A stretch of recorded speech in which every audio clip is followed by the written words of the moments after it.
Welcome to Janaberi news. ముందుగా headlines.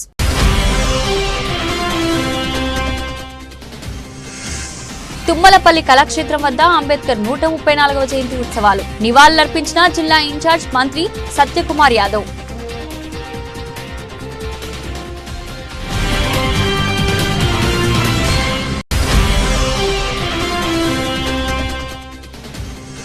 Babasaheb స్ఫూర్తితో చిన్నారులు బాగా చదువుకోవాలి. అంబేద్కర్ 134వ జయంతి మహోత్సవంలో కలెక్టర్ డాక్టర్ జి లక్ష్మీషా.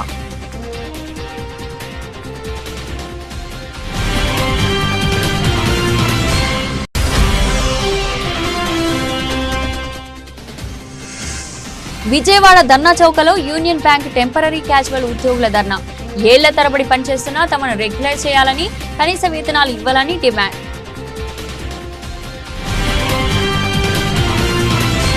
సామాజిక సంస్కర్త, విద్యావేత్త, న్యాయవేత్త డాక్టర్ బాబాసాహెబ్ అంబేద్కర్ సమానత్వం, స్వేచ్ఛ, న్యాయం ప్రతిపాదికన రూపొందించబడిన రాజ్యాంగం నేడు ప్రజాస్వామ్యం వర్ధిల్లడానికి దోహదపడడానికి ఆయన రచించిన రాజ్యాంగం ద్వారా ప్రజల జీవితాలలో వెలుగు నింపడంతో పాటు జీవన ప్రమాణాలు మెరుగుపడుతున్నాయని రాష్ట్ర ఆరోగ్య, వైద్య, విద్య మరియు జిల్లా ఇన్ఛార్జ్ మంత్రి సత్యకుమార్ యాదవ్ అన్నారు. భారతరత్న డాక్టర్ బిఆర్ అంబేద్కర్ 134వ జయంతి ఉత్సవాలను పురస్కరించుకొని రాష్ట్ర ఆరోగ్య, వైద్య, విద్య మరియు జిల్లా ఇన్ఛార్జ్ మంత్రి సత్యకుమార్ యాదవ్, జిల్లా కలెక్టర్ డాక్టర్ జి లక్ష్మీషా కలిసి సోమవారం తుమ్మలపల్లి కళాక్షేత్రం వద్ద గల డాక్టర్ బిఆర్ అంబేద్కర్ కాంస్య విగ్రహానికి పూలమాలలు వేసి ఘనంగా నివాళులర్పించారు. అనంతరం మంత్రి సత్యకుమార్ యాదవ్ మాట్లాడుతూ, జాతి గర్వించదగ్గ మహనీయుడు డాక్టర్ బాబాసాహెబ్ అంబేద్కర్ నేటి తరానికి ఆదర్శప్రాయంగా నిలిచారన్నారు. ప్రభుత్వాలు అందిస్తున్న పాలన, పేదలకు అమలు చేస్తున్న సంక్షేమాభివృద్ధి కార్యక్రమాలకు డాక్టర్ బిఆర్ అంబేద్కర్ రాజ్యాంగంలో పొందుపరిచిన విలువలు, సూత్రాలు ముఖ్య కారణం అయ్యాయన్నారు. సామాజిక సంస్కర్త, విద్యావేత్త, న్యాయవేత్త, రాజ్యాంగ నిర్మాత, జాతి గర్వించదగ్గ మహనీయుడు డాక్టర్ బాబాసాహెబ్ అంబేద్కర్ 135వ జయంతి సందర్భంగా వారి స్మృతికి ఘనమైన నివాళులర్పిస్తున్నాను. వారు సమానత్వం, స్వేచ్ఛ, న్యాయం ప్రాతిపదికగా ఒక ఉత్కృష్టమైన రాజ్యాంగాన్ని నిర్మించారు. ప్రజాస్వామ్యం పరిడవిల్లడానికి ఆ రాజ్యాంగమే ప్రధాన కారణమైంది. ఇవాళ ప్రభుత్వాలు అందిస్తున్న పాలన కానీ, పేదలకు అందున్న సంక్షేమ పథకాలు కానీ రాజ్యాంగంలో వారు పొందుపరిచిన విలువల కారణంగా, సూత్రాల కారణంగా ఇవాళ ప్రజల జీవితాల్లో వెలుగులు నిండుతున్నాయి, వారి జీవన ప్రమాణాలు పెరుగుతున్నాయి. అటువంటి మహనీయుడు పుట్టిన గడ్డ మీద జన్మించడం భారత జాతి గడ్డ మీద నిజంగా గర్వించదగ్గ విషయం. ఆ మహనీయుడు ప్రవచించిన విలువలు ప్రతి ఒక్కరూ పాటించాలి. భావితరాలు వారి గురించి తెలుసుకోవాలి, వారి జీవితం గురించి తెలుసుకోవాలి, వారి ఆశయాల్ని పాటించాలి, ఆచరించాలి. అయితే అటువంటి మహనీయుడిని దక్కాల్సిన గౌరవం దేశంలో చాలా సంవత్సరాల పాటు దక్కలేదు. అత్యంత ఉత్కృష్టమైన భారత రాజ్యాంగం నిర్మించిన డాక్టర్ బిఆర్ అంబేద్కర్ గారికి భారత రత్న లభించడానికి చాలా సంవత్సరాలు ఎదురు చూడాల్సి వచ్చింది. వారు 1956లో మరణిస్తే 1990లో కానీ వారికి భారతరత్న రాలేదు. అదే సమయంలో ఒక కుటుంబం తమకు తాము ప్రధానమంత్రిగా ఉంటున్నప్పుడు నెహ్రూ గారు తనకు తాను భారతరత్న ఇచ్చుకున్నారు. ఇందిరాగాంధీ గారు ప్రధానమంత్రిగా ఉంటున్నప్పుడు తనకు తాను ఇచ్చుకున్నారు. మరీ దారుణంగా, ఘోరంగా డాక్టర్ బిఆర్ అంబేద్కర్ గారిని అవమానిస్తూ ఎవరి చేతుల్లోనైతే 2 సార్లు కాంగ్రెస్ కజ్రోల్కర్ గారి చేతుల్లో అంబేద్కర్ గారు ఓడిపోవడం జరిగింది. బాంబే లోక్సభ ఎన్నికల్లో కానీ, బండారా ఉప ఎన్నికల్లో కానీ. ఆనాడు నెహ్రూ గారు కజ్రోల్కర్ని డాక్టర్ బిఆర్ అంబేద్కర్ గారి మీద పోటీ చేయించి వారిని 2 ఎన్నికల్లో ఓడించిన తర్వాత 1970లో అదే కజ్రోల్కర్ గారికి ఒక సామాజికవేత్తగా భారతరత్న అవార్డు ఇవ్వడం జరిగింది, పద్మశ్రీ, పద్మవిభూషణ్ అవార్డు ఇవ్వడం జరిగింది. అంటే ఈ రకంగా అనేక అవమానాలకు గురి చేశారు. అయితే నిజంగా డాక్టర్ అంబేద్కర్ గారి ఆశయాలను ఆచరిస్తున్న ఈ ఎన్డీఏ ప్రభుత్వం ఇవాళ కేంద్రంలో, రాష్ట్రంలో కానీ డాక్టర్ బిఆర్ అంబేద్కర్ గారి సూత్రాలను వారి విలువలను పాటిస్తూ సమాజాన్ని ముందుకు తీసుకెళ్తా ఉంది. నవభారత రాజ్యాంగ నిర్మాత భారతరత్న బాబాసాహెబ్ డాక్టర్ బిఆర్ అంబేద్కర్ ఆశయాల బాటలో అడుగులేద్దామని, ఆయన స్ఫూర్తితో చిన్నారులు బాగా చదువుకొని జీవితంలో ఉన్నతంగా ఎదిగేందుకు కృషి చేయాలని జిల్లా కలెక్టర్ డాక్టర్ జి లక్ష్మీష అన్నారు. డాక్టర్ బిఆర్ అంబేద్కర్ జయంతి సందర్భంగా జిల్లా సాంఘిక సంక్షేమ శాఖ ఆధ్వర్యంలో Vijayawada Lenin centre doctor BR Ambedkar Babu Jagjivan Rao భవన్లో ప్రత్యేక కార్యక్రమం జరిగింది. ఈ కార్యక్రమానికి కలెక్టర్ లక్ష్మీష ముఖ్య అతిథిగా హాజరై అంబేద్కర్ విగ్రహానికి పూలమాలతో అలంకరించి నివాళులర్పించారు. ఈ సందర్భంగా ఆయన మాట్లాడుతూ బడుగు బలహీన వర్గాల అభ్యున్నతికి, దేశాభివృద్ధికి డాక్టర్ బిఆర్ అంబేద్కర్ చేసిన సేవలు చిరస్మరణీయమని పేర్కొన్నారు. రాజనీతి శాస్త్రం, చరిత్ర, ఆర్థిక శాస్త్రం ఇలా 1, 2 అని కాదు ఎన్నో రంగాలకు చెందిన అంశాలపై లోతైన పరిశోధన చేసి ప్రపంచ మేధావిగా గుర్తింపు సాధించిన మహనీయుడు డాక్టర్ బిఆర్ అంబేద్కర్ అని కొనియాడారు. భౌగోళికంగా, సాంస్కృతికంగా ఎంతో వైవిధ్యంను భారతదేశంలో ప్రజలందరూ మనం అందరం భారతీయులం అనే ఐక్యతా భావనతో ముందుకెళ్తున్నారంటే అందుకు డాక్టర్ బిఆర్ అంబేద్కర్ రచించిన రాజ్యాంగం ఔన్నత్యం కారణమని వివరించారు. ప్రాథమిక హక్కులు, ప్రాథమిక విధులు, ఆదేశిక సూత్రాలు ఇలా ఎన్నో విశిష్టతలకు నెలవు భారత రాజ్యాంగం అని పేర్కొన్నారు. ఫ్యూచర్ ఎలా ఉండాలని నిర్ణయించుకునే స్టేజ్ పిల్లల స్టేజ్. సో స్టూడెంట్స్ మీద చాలా పెద్ద నమ్మకం పెట్టుకొని ఉండేవారు. బికాజ్ యాజ్ ఎ స్టూడెంట్ ఆయన ఏదైతే కష్టాలు అనుభవించారో, ఏదైతే సామాజిక పరిస్థితులను ఎదుర్కోవాల్సి వచ్చిందో, ముందు వచ్చే భావి తరాల వాళ్ళు ఇటువంటి సమస్యలు ఎదుర్కోకూడదు, ఎవరికి ఇటువంటి కష్టాలు రాకూడదని చాలా వరకు ఆయన దాని గురించే పరిశోధన చేశారు. మీకు అందరికీ తెలిసే ఉంది, అంబేద్కర్ గారు కేవలం ఒక రాజకీయ నాయకో లేదా ఒక సబ్జెక్టుకో కాకుండా ఆయన ఉన్న అన్ని సబ్జెక్ట్స్, ఎకనామీ నుంచి, పొలిటిక్స్ నుంచి, అట్లాగే హిస్టరీ నుంచి ప్రతి ఒక్క సబ్జెక్ట్ని, ఈవెన్ రిలీజియస్ స్టడీస్ కూడా చేసేసి ప్రతి ఒక్కటి చదివి ఏదైతే బెస్ట్ ఉందో, ఏదైతే ఫ్యూచర్ జనరేషన్కి ఉపయోగపడుతుందో అటువంటి అంశాలని భారత రాజ్యాంగంలో కూడా అమర్చి ఈ దేశానికి ఒక దశ నిర్దేశాలని అందజేసి ఉన్నారు. ఇప్పుడు కూడా 75 సంవత్సరాలు స్వతంత్రం వచ్చిన తర్వాత కూడా స్ట్రాంగ్గా ఇంత డైవర్స్ కంట్రీని యునైటెడ్గా ముందుకు తీసుకువెళ్తా ఉందంటే అది the strength of the constitution. Such a divorce country మీకు తెలిసే ఉంది. దేశ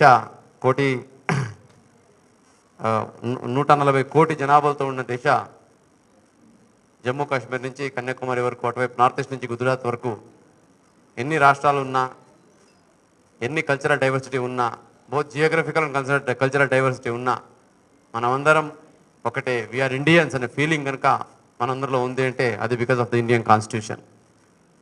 అటువంటి గొప్ప కాన్స్టిట్యూషన్ని ఇచ్చారంటే అందుకే కాన్స్టిట్యూషన్ చదివిన వాళ్ళు, దాని గురించి తెలుసుకున్న కాన్స్టిట్యూషన్ ఎక్స్పర్ట్ కాన్స్టిట్యూషన్ని one of the best constitution అని కూడా దానికి చెప్పడం జరిగింది. అలాగే దానికి ప్రియాంబల్ అని ఉంది కాన్స్టిట్యూషన్లో, ఫస్ట్ పేజీలో ప్రియాంబల్. ఆ ప్రియాంబల్ని అయితే key to the constitution, the jewel of the constitution, the entire spirit, ideals and aspirations of the constitution అయితే ఉందో దాన్ని ఆ ప్రియాంబల్లో అమర్చడం జరిగింది అని చెప్పడం జరిగింది.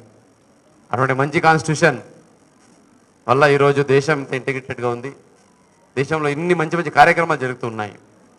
ఇప్పుడు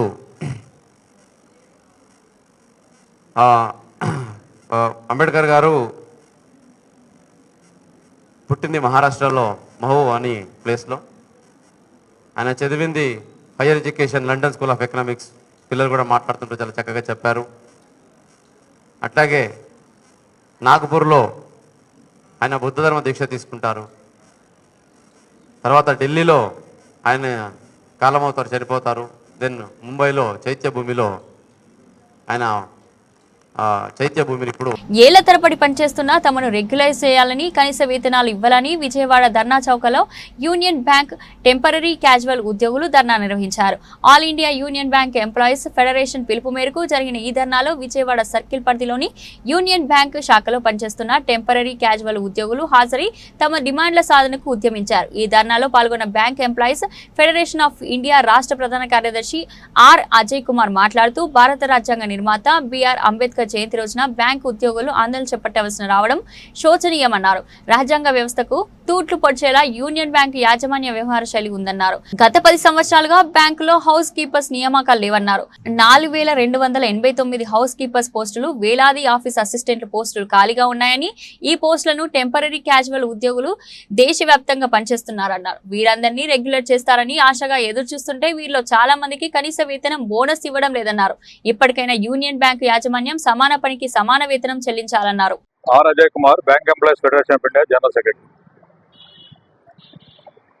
ఈరోజు డాక్టర్ బిఆర్ అంబేద్కర్ జయంతి రోజున యూనియన్ బ్యాంకులో ఉన్నటువంటి టెంపరరీ ఉద్యోగులందరూ కూడా రోడ్డు ఎక్కాల్సిన పరిస్థితి వచ్చింది.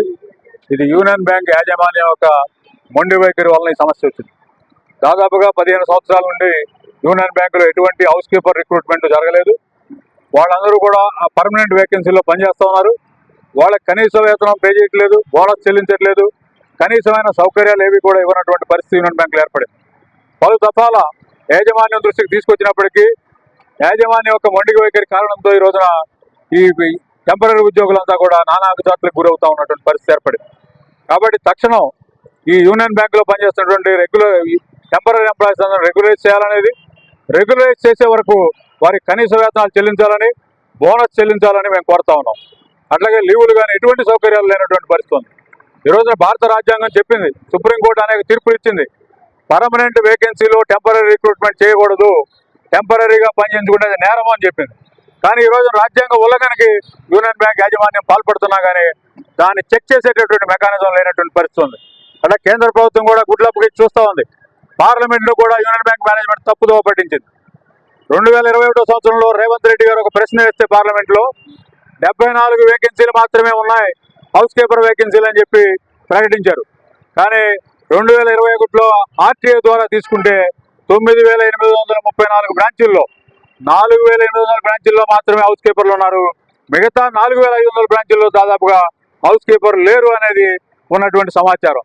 అంటే పార్లమెంటును కూడా తప్పుదోవ పట్టించే పద్ధతిలో యూనియన్ బ్యాంక్ యాజమాన్యం నడుస్తున్నటువంటి చరిత్ర యూనియన్ బ్యాంక్ మేనేజ్మెంట్. అందుకే ఈ రోజున అంబేద్కర్ జయంతి రోజున ఈ విషయాలను తెలియజెప్పేదానికోసం, ప్రజానీకం ముందు, ప్రభుత్వం ముందు ఈ విషయాన్ని ఉంచేదానికోసం ఈ రోజు తమ నిరసన వ్యక్తం చేస్తూ ఈరోజు దేశవ్యాప్తంగా యూనియన్ బ్యాంకులో పనిచేస్తున్న టెంపరరీ ఉద్యోగులు ఈ రకమైన కార్యక్రమం చేపట్టడం జరిగింది. ఇప్పటికైనా యూనియన్ బ్యాంక్ మేనేజ్మెంట్ కళ్ళు తెరిచి వాళ్ళ రెగ్యులైజ్ చేసే కార్యక్రమం, కనీస వేతనాలు చెల్లించే కార్యక్రమం, బోనస్ చెల్లించే కార్యక్రమం చేయాలని యూనియన్ గా మేము విజ్ఞప్తి చేస్తా ఉన్నాం. అట్టడుగు వర్గాలకు రాజ్యాధికారం అనే కలను నిజం చేసి భారతదేశానికి రాజ్యాంగాన్ని అందించిన గొప్ప రాజనీతిజ్ఞుడు డాక్టర్ అంబేద్కర్ అని సెంట్రల్ ఎమ్మెల్యే బోండా ఉమా కొనియాడారు. ఆయన స్ఫూర్తితో ప్రజా సంక్షేమం లక్ష్యంగా కూటమి ప్రభుత్వం పనిచేస్తుందని బోండా ఉమా స్పష్టం చేశారు. భారత రాజ్యాంగ నిర్మాత మహనీయుడు డాక్టర్ బాబాసాహెబ్ అంబేద్కర్ 134వ జయంతిని పురస్కరించుకుని విజయవాడ సింగ్ నగర్ లోని Luna center, American hospital center, Rajiv Nagar తదితర ప్రాంతాల్లో ఘనంగా కార్యక్రమాలు నిర్వహించారు. ఈ కార్యక్రమంలో ఏపీ ప్రభుత్వ whip central MLA Bonda Uma పాల్గొని ఆయా ప్రాంతాల్లోని డాక్టర్ బిఆర్ అంబేద్కర్ విగ్రహాలకు పూలమాలలు వేసి ఘనంగా నివాళులర్పించారు. ఈ సందర్భంగా బోండా ఉమా మాట్లాడుతూ అంబేద్కర్ సూచించిన మార్గం భారతీయ సమాజానికి ఎప్పటికీ ఆదర్శంగా నిలుస్తుందని అన్నారు. అంబేద్కర్ సేవలు దేశానికి నిరుపమానమని, భారతదేశం ప్రజాస్వామ్య, గణతంత్ర, లౌకిక రాజ్యాంగంగా వికసించడంలో ఆయన కృషి అమోఘమని పేర్కొన్నారు. అసమానతలు లేని సమాజం కోసం అంబేద్కర్ అనునిత్యం పరితమించారని, ఆయన స్ఫూర్తితో ప్రజా సంక్షేమమే లక్ష్యంగా కూటమి ప్రభుత్వం పనిచేస్తుందని బోండా ఉమా స్పష్టం చేశారు. ఈ కార్యక్రమంలో తెలుగుదేశం పార్టీ నాయకులు, కార్యకర్తలతో కలిసి కేక్ కట్ చేసి విద్యార్థులకు పాఠ్య పుస్తకాలు, పండ్లు పంపిణీ చేశారు. ఈరోజు భారత రాజ్యాంగ నిర్మాత, ప్రపంచ మేధావి, బడుగు బలహీన వర్గాల ఆశాజ్యోతి అయినటువంటి బాబాసాహెబ్ బిఆర్ అంబేద్కర్ గారి 134వ జయంతిని ఇవాళ ఆంధ్రప్రదేశ్ రాష్ట్రంలో అత్యంత ఘనంగా నిర్వహిస్తూ ఆ మహానుభావుడి ఆశయాల్ని భవిష్యత్ తరాలకి తెలియజేసే విధంగా ముందుకెళ్తా ఉన్నాం. ఈ రోజున బిఆర్ అంబేద్కర్ గారు ప్రపంచంలోనే అతిపెద్ద ప్రజాస్వామ్య వ్యవస్థ అయినటువంటి భారతదేశంలో మరి ఒక బడుగు బలహీన వర్గాలకి, పేదవాళ్ళకి, దళితులకి అందరికీ సమాన హక్కులు కల్పించి మరి వాళ్ళ ఆయన చేసినటువంటి రాజ్యాంగం పేదలకి మరి ఎంతో ఉపయోగపడుతుంది. ఈ రోజున ఈ ప్రభుత్వం పేదవాళ్ళకి అండగా అంబేద్కర్ గారి ఆశయాలకు అనుగుణంగా అహర్నిశలు పనిచేస్తూ ఉంది. దాంట్లో భాగంగానే పేద వర్గాల కోసం 3,000 రూపాయలు పెంచి 4,000 పెంచాం. 3,000 ఉండే వికలాంగులు పెంచిన 6,000 చేసాం. అట్లాగే ఉచితంగా మహిళలకి 3 గ్యాస్ బండ్లు ఇస్తున్నాం. పేదవాడికి పట్టెడన్నం పెట్టాలని ఈ రోజున అన్నా క్యాంటీన్లు పిలిచాం. త్వరలోనే అమ్మఒడి కూడా ప్రారంభిస్తున్నాం. అలాగే తల్లికి వందనం కూడా 18,000 రూపాయలు ప్రారంభిస్తున్నాం. ఈ ప్రభుత్వం అంబేద్కర్ గారి ఆశయాలకు అనుగుణంగా పనిచేస్తూ ఉంది. తెలుగుదేశం పార్టీ అంబేద్కర్ గారి ఆశయాలకు అనుగుణంగా నిత్యం కూడా పేదవాళ్ళకి అండగా పనిచేస్తుందని తెలియజేసుకుంటూ ఈరోజు సింగనగర్లో మరి ఇక్కడ మా 59వ డివిజన్లో డివిజన్ పార్టీ నాయకులు మా లూదురాజు అందరూ కలిసి ఈ విగ్రహ కమిటీ అంబేద్కర్ విగ్రహ కమిటీ ఆధ్వర్యంలో ఈ రోజున ఆ మహానుభావుడికి ఘన నివాళులు అర్పించాం. మరి అంతా కూడా ఆయన ఆశయాలకు తీసుకెళ్తామని తెలియజేస్తాం. దేశ రాజ్యాంగ నిర్మాత సమాజంలో అసమానతలు తొలగిపోవడానికి ఎనలేని కృషి చేసిన గొప్ప ధార్మికులు భారతరత్న డాక్టర్ బిఆర్ అంబేద్కర్ అని మాజీ మంత్రి వెల్లంపల్లి శ్రీనివాసరావు కొనియాడారు. అంబేద్కర్ ఆశయాలు ఆలోచనలు అనుగుణంగా గత 5 ఏళ్ల వైఎస్ జగన్మోహన్ రెడ్డి ప్రజలకు మేలు చేశారని చెప్పారు. పశ్చిమ నియోజకవర్గం పరిధిలోని 55వ డివిజన్ నైజాం గేట్ వద్ద స్థానిక డివిజన్ కార్పొరేటర్ ఎస్ఎస్ఎల్ రాష్ట్ర ఉపాధ్యక్షులు శ్రీరం శెట్టి పూర్ణచంద్రరావు ఆధ్వర్యంలో డాక్టర్ బిఆర్ అంబేద్కర్ జయంతి వేడుకలను ఘనంగా నిర్వహించారు. ఈ కార్యక్రమంలో మాజీ మంత్రి వెల్లంపల్లి శ్రీనివాసరావు, నగర మేయర్ రాయన భాగ్యలక్ష్మి పాల్గొని అంబేద్కర్ విగ్రహానికి పూలమాలలు వేసి ఘన నివాళులర్పించారు. ఈ సందర్భంగా వారు మాట్లాడుతూ సమాజంలో అంటరానితనాన్ని రూపుమాపడానికి ఎనలేని కృషి చేసిన మహనీయుడు అంబేద్కర్ అని కొనియాడారు. అంబేద్కర్ ఆలోచనలు అనుగుణంగా గత 5 ఏళ్ల వైఎస్ జగన్మోహన్ రెడ్డి పరిపాలన చేశారని గర్వంగా చెప్పుకోగలుగుతున్నామన్నారు. కానీ నేడు కూటమి ప్రభుత్వం రాష్ట్రంలో అంబేద్కర్ రాజ్యాంగాన్ని పక్కన పెట్టి రెడ్ బుక్ రాజ్యాంగాన్ని అమలు చేస్తుందని ఆరోపించారు.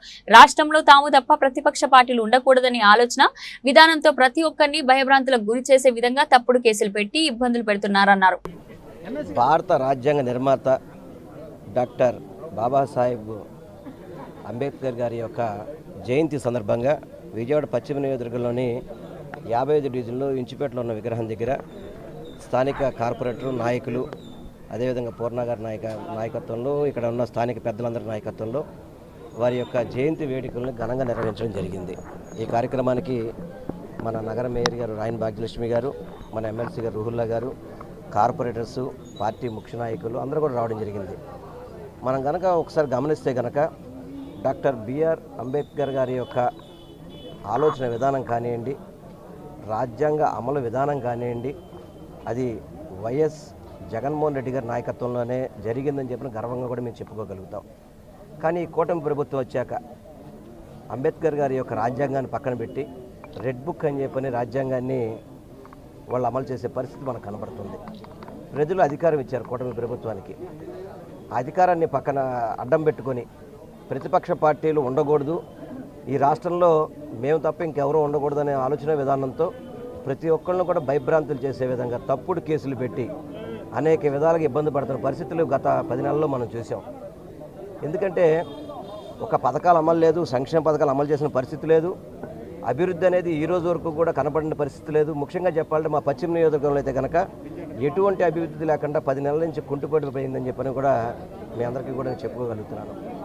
స్థానికంగా ఉన్న శాసనసభ్యులు కావచ్చు, పార్లమెంట్ సభ్యులు కావచ్చు, ఇతర కూటమి నాయకులు కావచ్చు, ఏ ఒక్కరు కూడా విజయవాడ పశ్చిమ నియోజకవర్గాన్ని అభివృద్ధిలో ముందుకు తీసుకెళ్దామన్న ఆలోచన విధానం లేకుండా పోయింది. కేవలం మీటింగులకి పరిమితమయ్యి మీటింగుల ద్వారా ఏదో మేము చేసేస్తాం, అద్భుతాలు సృష్టిస్తామని చెప్పని, కొండ ప్రాంతాలకి ఎక్స్కలేటర్ పెడతామని చెప్పని, కొండ ప్రాంతాల్లో రింగ్ వేసేస్తామని చెప్పని అనేక మోసపు వాగ్దానాలు ఇచ్చి ఎలక్షన్లో గెలవడం జరిగింది. కనీసం ఈరోజు డాక్టర్ బిఆర్ అంబేద్కర్ గారి 134వ జయంతి వేడుకలు మన పశ్చిమ నియోజకవర్గంలో 55వ డివిజన్లో పూర్ణాగారి ఆధ్వర్యంలోన నిర్వహించుకోవడం జరిగింది. ఏదైతే ఇక్కడ అంబేద్కర్ గారి విగ్రహం పురాతనమైన విగ్రహం, ఈ విగ్రహానికి ప్రతి సంవత్సరం వైఎస్ఆర్సీపీ పార్టీ తరపున మాజీ మంత్రివర్యులు వెల్లంపల్లి శ్రీనివాసరావు గారు, అలాగే మా కార్పొరేటర్లు, పార్టీ నాయకులు, పెద్దలు అందరం వచ్చి ఇక్కడ జయంతి వేడుకలు కానీ లేకపోతే అలాగే వర్ధంతి వేడుకలు కానీ ఘనంగా నిర్వహించటం అన్నది మనకి ఆనవాయితీగా వస్తుంది. అలాగే ఇప్పుడు కూడా మనం చాలా చక్కగా చాలా ఘనంగా జయంతి వేడుకలు నిర్వహించుకోవడం జరిగింది.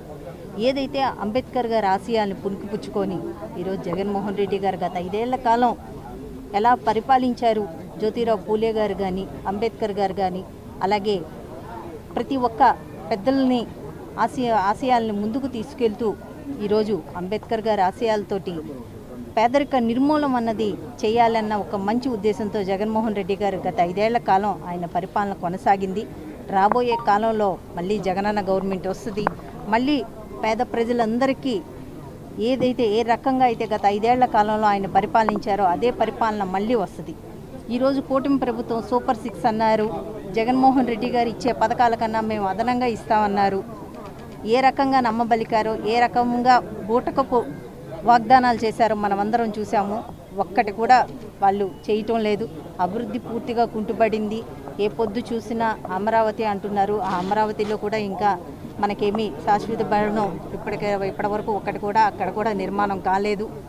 చూస్తున్నాము, ప్రజలు చూస్తున్నారు. 40 ఏళ్ళ ఇండస్ట్రీ అన్నారు, 4 సార్లు సీఎం అన్నారు, ఎంతో మాకు అనుభవం ఉందే అన్నారు. అనుభవం ఉందని మేము ఇంత ఇస్తాం అంత ఇస్తాం. ఇబ్బందులు పడినటువంటి అంబేద్కర్ గారు ఒక మాట చెప్పారు, ఈ సమాజంలో మార్పు కావాలంటే విద్యా విధానాల్లో మార్పులు రావాలి, అందరూ కూడా చదువుకోవాలి, చదువుకుంటేనే ఈ దూరాన్ని మనం తగ్గించగలం అని చెప్పేసి అంబేద్కర్ గారు చాలా నినాదాల్లో ఇది ఒక ముఖ్యమైన నినాదం. మా పేద ప్రజలందరికీ కూడా ఇది చాలా ముఖ్యమైనది. మరి ఆ రకంగా అంబేద్కర్ గారు ఆ రోజు ఇచ్చిన నినాదాల్ని ప్రభుత్వాలు తొంగలో తొక్కి ఎవరికి కూడా విద్యా విధానానికి సరైన మార్పులు కానీ ఏమీ చేయకుండా ఉన్న తరుణంలో గత గవర్నమెంట్ చూశారు విద్యా విధానాల్లో ఎన్ని మార్పులు తీసుకొచ్చారో. అమ్మఒడి కానీ పిల్లలు చదువుకోవడానికి ఆకర్షితమైనటువంటి అనేక పథకాలు పెట్టి విద్యా విధానంలో అనేక మార్పులు మన రాష్ట్రం తీసుకొచ్చి గతంలో కేరళలో ఈ భారతదేశంలోనే కేరళ విద్యా విధానంలో ముందుండేది. అటువంటి కేరళను కూడా దాటుకొని కేరళ కంటే మెండైనటువంటి విద్యా విధానాన్ని అందించినటువంటి ఆ రోజు ముఖ్యమంత్రి గారు ఆ రోజు ఆ రకంగా పరిపాలన చేస్తే, కానీ ఈ రోజు మేము అడుగుతున్నాం ఆ విద్యా విధానాలంతా ఎక్కడికి పోయినాయి, అంబేద్కర్ గారి ఆశయాలు ఎక్కడికి పోయినాయి? మరి విద్యా విధానాల్లో ఇలా మీరు తొంగలో తొక్కితే ఎంతవరకు న్యాయం? ఈ యొక్క బడుగు బలహీన వర్గాలకి మరి అందుబాటులో మరి విద్యా విధానం లేకుండా అంత కార్పొరేట్ సమస్యలకు అప్పచెప్తున్నారు మరి ఈ రోజున ఉన్నటువంటి చంద్రబాబు నాయుడు గారు. మేము అడుగుతున్నాం, రాష్ట్రంలో క్రీడలను, క్రీడాకారులను తగిన ప్రోత్సాహం అందించే విధంగా ముఖ్యమంత్రి చంద్రబాబు కృషి చేస్తున్నారని టీడీపీ రాష్ట్ర కార్యనిర్వాహక కార్యదర్శి ఎంఎస్ బేగ్ తెలిపారు. ప్రభుత్వం అందిస్తున్న ప్రోత్సాహాలను, అవకాశాలను రాష్ట్రంలోని ప్రతి క్రీడాకారులు సద్వినియోగం చేసుకోవాలని కోరారు. అనిల్ ఫ్రెండ్స్ సర్కిల్ ఆధ్వర్యంలో సితారా సెంటర్లోని లేబర్ గ్రౌండ్ లో Sujana foundation, MK Baig foundation, Kesineni Sivanath foundation సంయుక్త సహకారంతో SSS క్రికెట్ లీగ్ ఘనంగా ప్రారంభమైంది. ఈ ప్రారంభోత్సవానికి ముఖ్య అతిథులుగా టీడీపీ రాష్ట్ర కార్యనిర్వాహక కార్యదర్శి ఎంఎస్ బేగ్, కార్పొరేటర్ మరుపిల్ల రాజేష్ పాల్గొని టోర్నమెంట్ ప్రారంభించారు. ఈ సందర్భంగా వారు మాట్లాడుతూ రాష్ట్రంలోని క్రీడలను, క్రీడాకారులను అన్ని విధాలుగా ప్రోత్సహించేందుకు కూటమి ప్రభుత్వం కృషి చేస్తుందని చెప్పారు. క్రికెట్ పై ఆసక్తి ఉన్న క్రీడాకారులను ప్రోత్సహించాలన్న లక్ష్యంతో Anil friends circle cricket league నిర్వహించడం అభినందనీయమన్నారు. రాబోయే రోజుల్లో కూడా ఫ్రెండ్స్ సర్కిల్ నిర్వహించే కార్యక్రమాల్లో తమ వంతుగా అన్ని విధాల అండగా ఉంటామని స్పష్టం చేశారు. అనంతరం క్రికెట్ లీగ్ నిర్వాహకులు అనిల్ మాట్లాడుతూ అంబేద్కర్ జయంతి సందర్భంగా ఈ క్రికెట్ టోర్నమెంట్ ప్రారంభించడం జరిగిందని వివరించారు. ఈ టోర్నమెంట్ లో 32 టీములు పాల్గొంటాయని తెలిపారు. ఈ పోటీలు ఈ రోజు నుండి ఈ నెల 22 వరకు కొనసాగుతాయని చెప్పారు. విజేతలకు ₹1,00,000, రన్నర్స్ కు 50,000 బహుమతులు ఇవ్వనున్నట్లు తెలిపారు. విజయవాడ పశ్చిమ నియోజకవర్గంలో ఇక్కడ సితారా గ్రౌండ్లో క్రికెట్ ఆట పోటీలు అనేది నెరవేర్చడం జరుగుతూ ఉంది. ఇక్కడ ఈ యొక్క పోటీలకి ఆర్గనైజేషన్గా అనిల్ ఫ్రెండ్స్ యూత్ అంతా కూడా SSS క్రికెట్ లీగ్ అని చెప్పి దాదాపు 32 టీమ్స్ ఇక్కడ పశ్చిమ నియోజకవర్గంలో సితారా గ్రౌండ్లో ఈ యొక్క 10 రోజులు ఆటలు ఆడటం జరుగుతూ ఉంటుంది. ఎలాగైతే మనకు IPL మ్యాచెస్ జరుగుతున్నాయో భారతదేశంలో, అలాగే క్రీడని ప్రోత్సహించాలని చెప్పి క్రికెట్కి ముఖ్యంగా ఎక్కువగా అంటే అట్రాక్షన్ ఉండటం వల్ల ఈ యొక్క మ్యాచ్కి అలాగే మొత్తం టోర్నమెంట్ కూడా మన కేశినేని శివనాథ్ ఫౌండేషన్ తరపున, అలాగే సుజనా ఫౌండేషన్ తరపున, అలాగే ఎంకే బేగ్ నజ్మా బేగం ట్రస్ట్ తరపున ఈ యొక్క ఫౌండేషన్ ద్వారా యువతకు ప్రోత్సాహం చేయాలి. వాళ్ళందరినీ కూడా ఇలాంటి క్రికెట్ యాక్టివిటీస్లో భాగస్వామి చేయాలి. ఈ యొక్క సమ్మర్ వెకేషన్లో వాళ్ళందరినీ కూడా మనం అందరం కూడా ఎంకరేజ్ చేసి ఈ యొక్క స్పోర్ట్ని పెంచుకుంటూ వాళ్ళందరూ కూడా మంచి ఆరోగ్యంతో పాటు ఒక స్ఫూర్తిదాయకమైన మన స్పోర్ట్ కూడా వాళ్ళకి అందజేసే విధంగా ఈ గ్రౌండ్ కూడా ఏర్పాటు చేయడం అనేది మేమందరూ కూడా ఆలోచన చేశాం. అయితే ఈ యొక్క SSS క్రికెట్ లీగ్ అనేది ఇవాళ 14వ తారీఖు నుంచి స్టార్ట్ అయ్యి 22వ తారీఖు వరకు మ్యాచెస్ నడుస్తూ ఉన్నాయి. దాదాపు మనకు వచ్చేటప్పటికి 28 మ్యాచెస్ వరకు వచ్చే అవకాశం ఉంది. మీరందరూ తెలుసు ఈ యొక్క అవకాశాన్ని మీరందరూ కూడా ఈ యొక్క మన పశ్చిమ నియోజకవర్గం జరుగుతుంది కాబట్టి ప్రతి ఒక్క టీంని కూడా నేను అభినందిస్తూ స్వాగతిస్తూ వాళ్ళందరూ కూడా ఈ యొక్క ఆట పోటీల్లో గట్టి కృషి చేసి వాళ్ళందరూ కూడా మంచి పోటీ పడాలని చెప్పి మంచి స్పోర్టివ్గా తీసుకోవాలని చెప్పి మనందరం మనస్ఫూర్తిగా తెలియజేసుకుంటూ ఈ యొక్క క్రీడని ఏర్పాటు చేసిన మన అనిల్ యూస్ అందరికి కూడా నా యొక్క ప్రత్యేకమైన ధన్యవాదాలు తెలియజేసుకుంటా ఉన్నా. బిఆర్ అంబేద్కర్ గారి జయంతి సందర్భంగా శుభాకాంక్షలు తెలియపరచుకుంటూ ఇక్కడ SSS cricket league matches start అయినాయి. ఈ రోజున అంబేద్కర్ గారి ఫోటోకి పూలదండలు వేసి నివాళులు అర్పించి అనిల్ ఫ్రెండ్ సర్కిల్ అని చెప్పి ఈ రోజున ఇక్కడ క్రికెట్ లీగ్ మ్యాచెస్ని స్టార్ట్ చేయడం జరిగింది. 32 టీంలు రావడం జరిగింది. ఈ ప్రతి టీంకి కూడా ముందుగా శుభాకాంక్షలు తెలియపరుస్తున్నాం. ఇక్కడ ఎవరు గెలిచినా కానీ అందరు గెలిచినట్టే. ఎవరు కూడా అంతా స్పోర్టివ్గా తీసుకొని చక్కగా ఒక ఫ్రెండ్లీ మ్యాచెస్గా చక్కగా ఆడుకొని ఎటువంటి ఇబ్బందులు లేకుండా, అలాగే ఇది ఫౌండేషన్స్ ద్వారా సుజనా గారి ఫౌండేషను, అలాగే కేశినేని శివనాథ్ చిన్ని గారి ఫౌండేషను, అలాగే ఎంకే బేగ్ గారి ఫౌండేషన్ ద్వారా ఈ క్రికెట్ మ్యాచెస్ జరుగుతున్నందుకు ముందుగా వాళ్ళందరికీ కూడా ధన్యవాదాలు తెలియపరచుకుంటూ సెలవు తీసుకున్నాను. Thank you.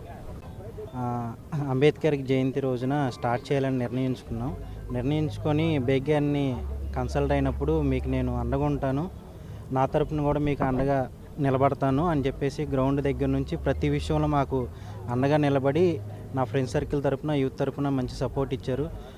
తర్వాత మొత్తం 32 టీంలు వచ్చాయండి. 32 టీంలో 31 మ్యాచెస్ జరుగుతాయి. తర్వాత ఫస్ట్ ప్రైజు ₹1,00,000, సెకండ్ ప్రైజు 50,000గా నిర్ణయించాము. ఎన్డీఏ కూటమి అభ్యర్థులందరూ మాకు బాగా సపోర్ట్ చేశారు, ఇంకా సపోర్ట్ చేస్తారని ఆశిస్తూ మంచిగా విజయవంతంగా నిర్వహిస్తామని సంతోషిస్తున్నాం.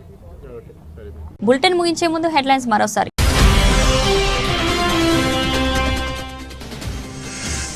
తుమ్మలపల్లి కళాక్షేత్రం వద్ద అంబేద్కర్ 134వ జయంతి ఉత్సవాలు. నివాళులర్పించిన జిల్లా ఇన్ఛార్జ్ మంత్రి సత్యకుమార్ యాదవ్.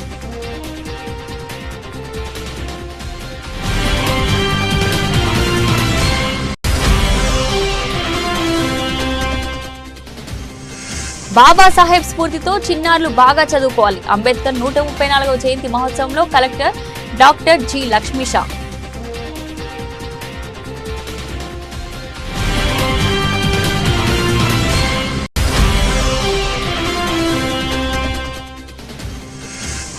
విజయవాడ ధర్నా చౌకలో యూనియన్ బ్యాంక్ టెంపరరీ క్యాజువల్ ఉద్యోగుల ధర్నా.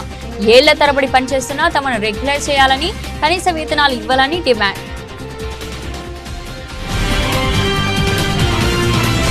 ఇది రోజు బులెటిన్. మరో బులెటిన్లో మళ్ళీ కలుద్దాం. అంతవరకు సెలవు.